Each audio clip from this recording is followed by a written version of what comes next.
berniat menjadi imam arba'un, itu ada 4. Ada 4 sholat. Jadi seorang imam dia harus berniat menjadi imam dalam 4 sholat ini. Wajib berniat menjadi imam. Nah, sebelum kita masuk ke fasal, kita harus tahu dulu kriteria yang wajib atau yang sah menjadi imam. Ada 2 pendapat. Yang pertama, aqra'uhum, orang yang bacaan Qur'annya bagus. Maksud daripada bacaan Qur'an yang ini adalah yang diutamakan surat Al-Fatihah. Nah, jadi yang pertama, bacaan Qur'annya bagus. Yang kedua, afqahuhum, yang ngerti tentang hukum-hukum syariat atau ngerti hukum fikih. Nah, kalau misalnya dibandingkan lebih bagus mana orang yang hafal Quran jadi imam atau orang yang ahli fikih menjadi imam, maka dikatakan yang paling afdol adalah orang yang ahli fikih, bukan ahli Quran. Ini bukan berarti menindas Al-Qur'annya, enggak. Ini menurut syariatnya seperti itu. Di dalam kitab sunnah juga, di dalam fikih sunnah mengatakan seperti itu. Nah, jadi orang yang ahli fikih ini afdol menjadi imam ketimbang orang yang hafalan Qur'annya banyak, gitu. Kemudian aqra'uhum di sini bukan berarti bacanya bagus doang, tapi hafalannya banyak. Nanti ada bagian-bagian siapa aja sih yang makruh jadi imam, ada nanti penjelasannya. Ada sesuatu beberapa orang yang makruh jadi imam. Nah, kemudian yang lebih afdol di antara kedua tersebut, apakah orang yang ahli fikih atau orang yang hafalannya banyak? Maka Al-Imam Syafi'i memang lebih mendahulukan orang yang ahli fikih. Tapi lebih afdol dua-duanya. Dia ahli fikih, dia baca Qurannya juga bagus atau hafalannya banyak. Gitu. Jadi kalau seandainya orang yang misalnya ada santri, dia lulusan yang mana pesantren tersebut fokus kepada hafalan Quran, maka santri tersebut harus membiasakan dirinya atau harus mendalami fikih juga. Seandainya dia kagak mendalami fikih, dikhawatirkan misalnya nih, ada imam yang bacanya salah sedikit, dia bilang, oh kagak sah itu imamnya, dan sholat kita juga bakal nggak sah. Nanti kalau seandainya nggak ngerti fikih, dia bakal bilang nggak sah aja, dikhawatirkan. Maka dikatakan yang ahli fikih itu afdol daripada yang bacaan Qurannya bagus atau yang hafalan Qurannya banyak. Nah, jadi ada empat seorang imam wajib berniat jadi imam. Kayak misalnya kan kita tahu usolli fardhu subhi yang biasa kita lafalin. Usolli fardhu subhi raka'ataini mustaqbilal qiblati imaman. Nah, itu yang dimaksud daripada lafaz atau niat seorang imam. Niatnya kan ketika takbiratul ihram. Jadi ada 4 yang seorang imam ini harus berniat menjadi imam. Yang pertama, al-jumu'atu, sholat Jumat. Sholat Jumat si imam harus berniat menjadi imam. Seandainya imam kagak niat jadi imam, sholatnya nggak sah. Misalnya imam sholat Allah niat dalam hati, saya sholat Jumat 2 rakaat, padahal di belakang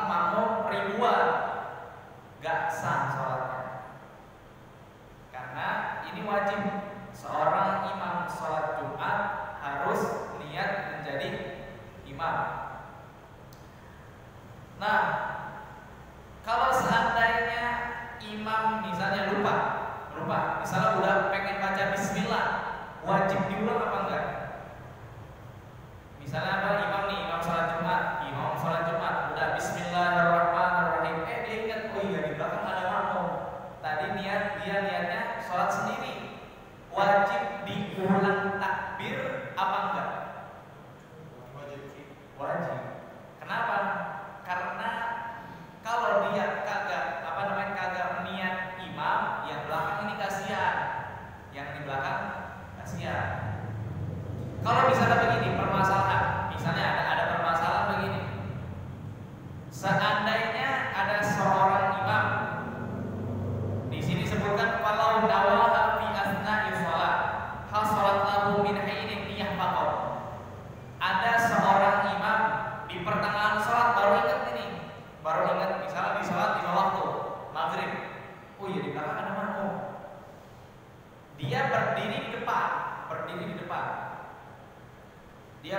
depan, di belakang ada makmum, dia sholat niatnya sendiri, saya sholat maghrib 3 rakaat lillahi ta'ala, bukan imam lillahi ta'ala.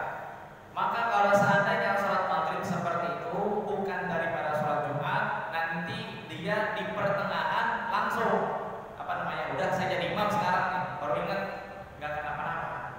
Kalau misalnya sholat Jumat baru harus diulang lagi. Jadi makanya kalau imam sholat Jumat tuh hati-hati. Kemudian wal mu'adah, sholat yang mengulang. Nih sholat mengulang itu kita belum pernah dengar, atau misalnya ada yang pernah dengar tapi lupa.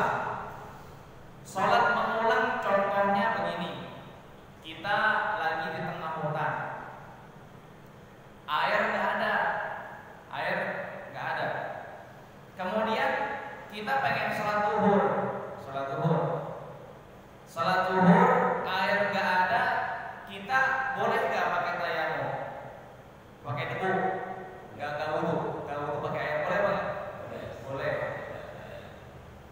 Disebabkan di tengah hutan yang gersang misalnya, atau padang pasir, nggak ada air, terus kita tayamum sholat zuhur, di agak jalan dikit ketemu air, sholat zuhurnya harus diulang apa enggak?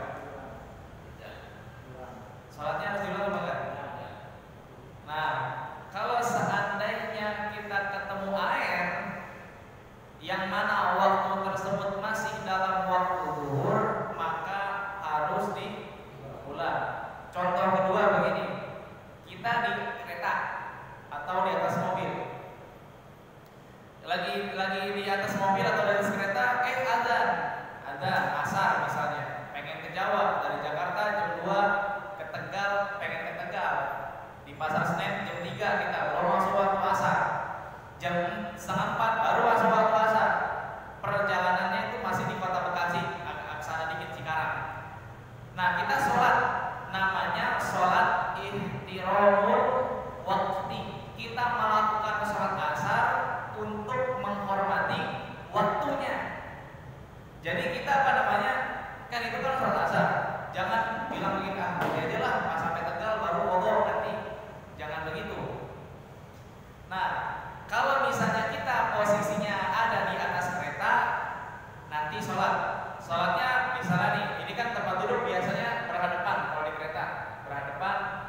Kalau seandainya kiblatnya di sono, kita minta tuker bentar sama yang depan kita, tuker bentar. Kemudian pas ditukar bentar, nah kita sholatnya udah duduk aja, Nah duduk begini, sholatnya biasa begini. Kalau seandainya ruku agak nunduk dikit, kalau misalnya sujud lebih rendah daripada posisi ruku. Nanti selesai sholat, assalamualaikum warahmatullahi wabarakatuh. Seandainya sampai di Tegal itu jam 8, harus ngulang sholat asar apa enggak?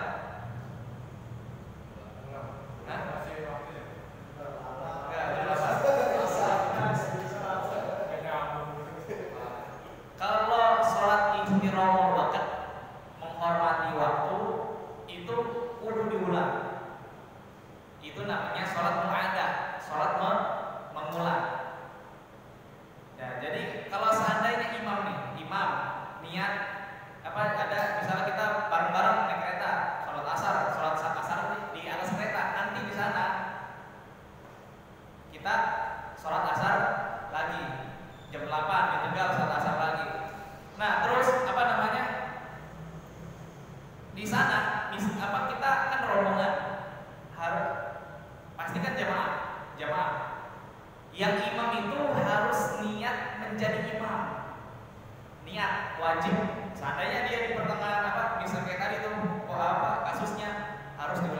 dari takbiratul ihram.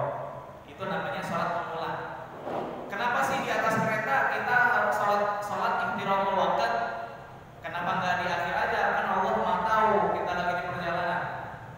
Nih, kalau misalnya di akhir kita gagal sholat nih, misalnya asar jam 4 kita sholat, kita nggak mau sholat, jam setengah 4 masuk waktu asar, tapi kita nggak mau sholat menghormati waktu, nggak mau kita. Kalau seandainya kita nggak sholat jam 5 kecelakaan mati, kita diminta bertanggung jawab sama Allah. Tapi kalau seandainya jam 4 kita sholat, jam 5 kecelakaan, kita udah bebas, aman. Karena kita sudah melaksanakan sholat asar ihtiramul waqti, menghormati waktu. Ya begitu. Itu contoh yang kedua. Contoh yang ketiga begini. Misalnya semua ini kita punya istri semuanya, punya istri. Kita di rumah sholat maghrib pas azan kita sholat maghrib bareng istri kita. Kemudian selesai sholat maghrib kita pergi ke masjid. Selesai sholat maghrib di rumah bareng istri, pergi ke masjid. Pergi ke masjid yang mana jamaahnya 3 shaf. Kita disunahkan mengulang sholat atau gak usah sholat? Kenapa? Nah, kita disunahkan untuk mengulang sholat. Di dalam kitab Bidayatul Mujtahid, kalau seandainya nih kita sholat sendiri di rumah, sholat isya, paling nanti lah habis sholat isya nongkrong-nongkrongnya di masjid lah. Sholat isya di rumah, nanti nongkrong habis isya di masjid. Selesai sholat isya kita pergi ke masjid. Ternyata di masjid belum sholat, belum qomat. Kira-kira saya nih yang tadi sholat di rumah, kira-kira orang-orang sholat di masjid jamaah, saya duduk di depan boleh apa enggak? Gak afdol gitu. Gak afdol. Soalnya ada di dalam kitab ini dikatakan, di dalam kitab ini begini, ada dua orang pemuda yang mana dia udah sholat di rumahnya, kemudian datang ke masjid Rasulullah bersama Rasulullah. Kemudian dia lihat orang lagi jamaah, tapi dia nggak sholat. Selesai sholat Rasulullah lihat dua orang kok nggak sholat ya tadi ya. Akhirnya ditanya sama Rasulullah, pemuda, kamu berdua nggak sholat? Kata pemuda tersebut, qad shallaina fi rihalina. Ya Rasulullah, kami udah sholat di rumah kami. Kata Rasulullah, kalau seandainya kamu ikut jamaah, sholat kamu lebih afdol daripada sholat di rumah tersebut. Jadi boleh kalau seandainya kita sholat sendiri, kemudian selesai sholat sendiri, nggak sengaja ke masjid ada orang jamaah, maka kita disunnahkan untuk mengikuti sholat tersebut. Itu namanya sholat mu'adah, sholat mengulang. Atau misalnya begini, di musola, misalnya saya sholat di musola al-insaniyah, yang mana jumlah makmumnya cuma 4. Di sini 400 misalnya. Saya selesai sholat di al-insaniyah, pergi ke masjid sini. Yang sholat 400, kira-kira saya disunahkan mengulang lagi di sini apa enggak? Disunahkan. Karena kenapa? Pahalanya lebih besar. Apalagi nanti di Masjidil Haram. Nah, itu daripada sholat mu'adah. Jadi orang kalau misalnya pengen melakukan sholat mu'adah, sholat mengulang, seorang imam ini diharuskan untuk niat sebagai imam. Kemudian wal mandhuratu jama'atan, atau sholat nadar secara berjamaah. Wal mutaqaddimatu fil matar, atau sholat yang mendahulukan dalam hujan. Kemudian pasal selanjutnya faslun, sedikit saja nih karena ini banyak ini. Syurutul qudwati, syarat-syarat qudwah, mengikuti imam maksudnya. Kita sebagai makmum syaratnya ada ahada asyara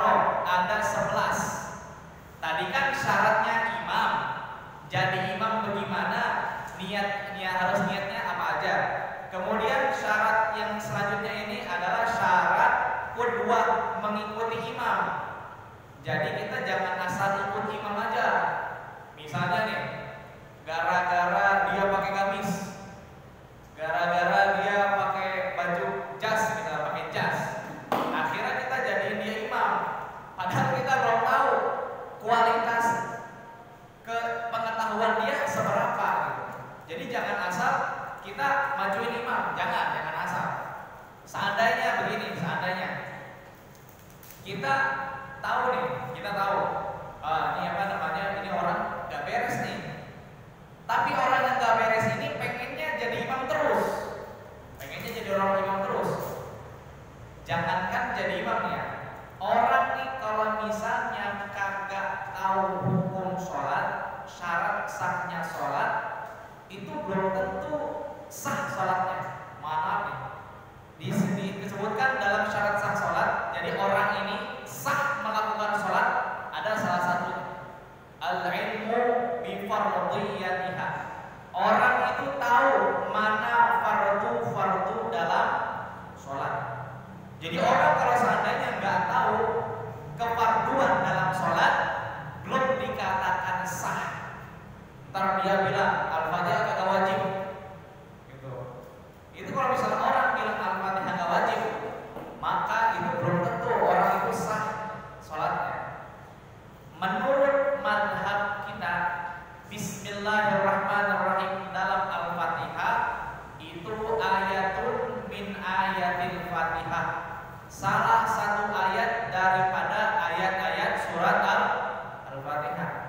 Seandainya ada dari kita, misalnya ini kan kita pengikut madhab Imam Syafi'i, kita pengikut madhab Imam Syafi'i, sholat kagak pakai bismillah, sah apa enggak sholatnya? Enggak sah. Atau misalnya kita pengikut madhab Imam Syafi'i, jadi imam nggak pakai bismillahnya, nggak jahar, nggak bismillahirrahmanirrahim, boleh apa enggak?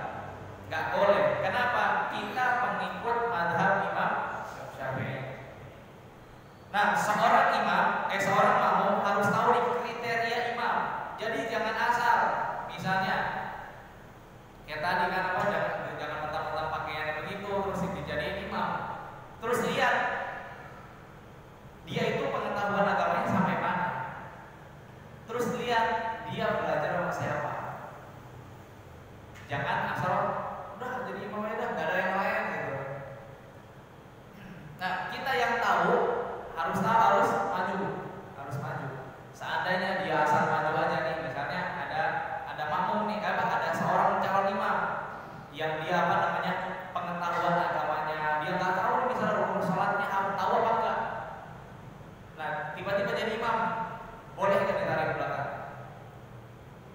Pas dia pengen maju jadi imam, kita tarik ke belakang, boleh nggak? Boleh, nyelamatin makmum yang lain. Nah, makanya yang saya bilang tuh, kalau seandainya apa namanya qomat, misalnya kita muadzin, seandainya kita berpatokan sama apa? Sama jam. Oh, udah tit, oh bentar lagi meledak misalnya. Kita lihat dulu nih, imam ini siapa ya kira-kira ya? Kalau misalnya belum ada yang apa namanya, yang imam biasa didatang, yang tahu tentang agama yang datang, jangan dikomat dulu. Walaupun jamnya udah masuk. Seandainya nih, ini udah kayaknya orang ini gak bakal datang nih, yang biasa jadi imam di sini misalnya. Cari orang yang mendingan. Orang yang mendingan itu apa? Orang yang tahu dah minimal, tahu rukun sholat. Tuh, dah. Kemudian yang kedua, al-fatihahnya bener. Bukan al-fatihahnya misalnya sin, shod dibilang sin, ha dibilang ha. Seandainya begitu, hancur sholat ini. Nah, kalau seandainya begini posisinya ada seorang yang ahli fikih. Orang yang ahli fikih ini, dia bacaannya kurang fasih. Dalam al-fatihahnya ketimbang sama yang orang ahli Quran, hafalannya banyak, tapi dia nggak ngerti fikih. Lebih utama mana nih? Fikih. Lebih utama yang ahli fikih. walaupun bacanya nggak fasih. Bukan berarti dia bukan berarti nggak dipasih-pasihin. Memang lidahnya pendek. Kalau misalnya lidah pendek kan kadang-kadang sin, sin dibilang tak. Ihdinas siratal. Nah, tapi yang lebih afdal kita cari nih, yang Al-Fatihahnya benar, kemudian yang ahli fikih juga. Sekarang soalnya banyak yang pengen jadi imam, yang nyerobot jadi imam tuh banyak. Bukan di masjid, bukan di sini, enggak. Di sini mah paling beberapa lah, kecil lah di sini mah. Di pinggir-pinggiran ini banyak yang pengen jadi imam. Soalnya kenapa? Biasanya orang yang jadi imam biasanya itu dipanggil ustaz. Orang yang terbiasa jadi imam dipanggil ustaz. Akhirnya orang itu merasa terhormat, ustaz nih kemarin nih. Nah, ini saya mau kasih tahu masalah panggilan ustaz atau kiai tersebut. Kata Rasulullah, panggillah seseorang dengan panggilan yang dia sukai. Jadi kita manggil orang ini dengan panggilan yang dia sukai. Misalnya nih, dia orang biasa aja. Terus kita panggil, woi orang kaya nih datang. Dia kan senang tuh. Itu Rasulullah menganjurkan seperti itu. Nah, terus misalnya nih ada orang yang orang nih sering ke masjid. Kita panggil, woi ustaz nih, ustaz. Sebenarnya itu memang pujian kepada orang tersebut karena orang itu demen dipanggil ustaz. Tapi takutnya apa? Dia dipanggil ustaz, tapi disuruh ceramah sore, khotbah Jumat. Kalau dia kagak bisa bagaimana? Nah, begitu. Jadi jangan asal manggil, wih ustaz yang kiai nih. Cuma gara-gara jadi imam dipanggil ustaz. Cuma gara-gara sering tahlil dipanggil ustaz. Ustaznya dari mana? Dia punya murid apa enggak? Gitu. Bukan berarti saya menyombongkan, enggak. Ini saya cuma hati-hati doang. Soalnya ada yang sering jadi imam dipanggil ustaz. Akhirnya disuruh ceramah, bingung dia mau ceramah apa. Kata dia, ini gara-gara mau dipanggil ustaz doang nih, padahal nggak bisa apa-apa. Nah, itu panggilan itu harus hati-hati. Misalnya nih, manggil orang, weh Habib. Seandainya ada Habib beneran, kedengar Habib dari mana, digebukin itu orang. Jangan asal manggil orang-orang kayak begitu. Misalnya manggil lah orang kaya, wih orang ganteng nih begini, orang ganteng lewat. Kalau seandainya dia jelek, itu penghinaan. Atau misalnya begini, kita bikin puisi, orang itu banyak jerawatan. Kita bikin puisi begini, wajhuka kal qamar, wajahmu itu seperti rembulan. Iya, rembulan, karena bulan itu kan banyak bolong-bolong gitu jerawatnya.